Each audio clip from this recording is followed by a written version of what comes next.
South by Southwest officially kicks off today. The 10-day festival draws about 200,000 music fans, movie buffs, and techies to Austin. Our Kate White is in each one of those categories, I believe.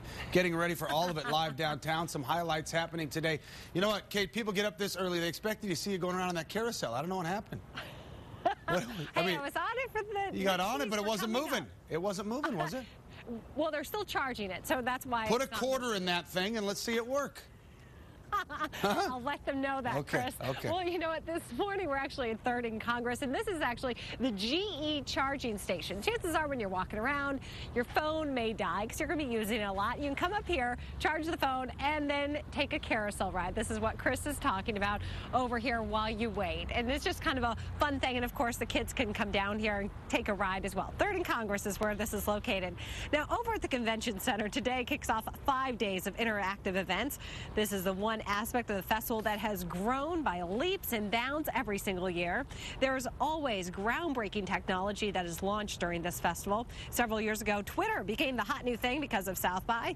And during the film festival, it's not unusual for the next big director to be discovered. This is the 3rd year the Alamo Drafthouse is doing their South by Fantastic Sidebar Festival. At midnight, starting tonight through Tuesday, you can check out 5 different horror, fantasy, and sci-fi movies like this film, where civic decisions are decided through the video game Dance Dance Revolution.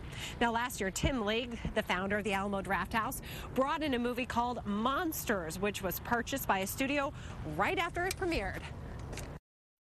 The director went on to just a huge array of press. He got an agent, he got representation, and now he's coming from Monsters, which is a very, very low-budget sci-fi movie. He's now, they announced a month ago that he is going to be helming the new Godzilla reboot, the multi-$100 million picture. Really goes to show that you never know what movie is going to be the next big thing at South by Southwest, so it's always good to make sure you check out lots of them. Now, ask the folks with the festival when to go see the movies in case you don't have a badge, because they give priority to badges, then passes, and then tickets. And they said, actually, the best time to go is once the music begins, especially at night, because a lot of people are out listening to the music, or go during the day, during the afternoon when a lot of folks aren't necessarily at the theaters. All right, Chris, I'm back on the carousel just for you. This is going to be the carousel down at 3rd and Congress, where GE is actually using solar power to make it run. And since the sun is not up, the carousel isn't powered yet, of course. But this is where you're going to be able to come to charge your phone if you're out and about during South by and your phone happens to die. Hey, can you talk about you never know what the next biggest thing is? What was it? 07, the award winner was Twitter, right? I mean, huge things come out of this. It really does. I remember I was down at Sullivan's right across the street eating with my friend, and she was tweeting at the time. I'm like, what are you doing? She goes, it's Twitter. It's the new thing. Yeah. I was like, that's the dumbest thing I've ever heard of.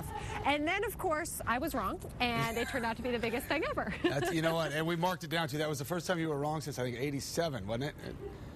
Yeah, this is the 25th year, so this is a big deal this year. All right, Kate, thanks. Yep. I don't think that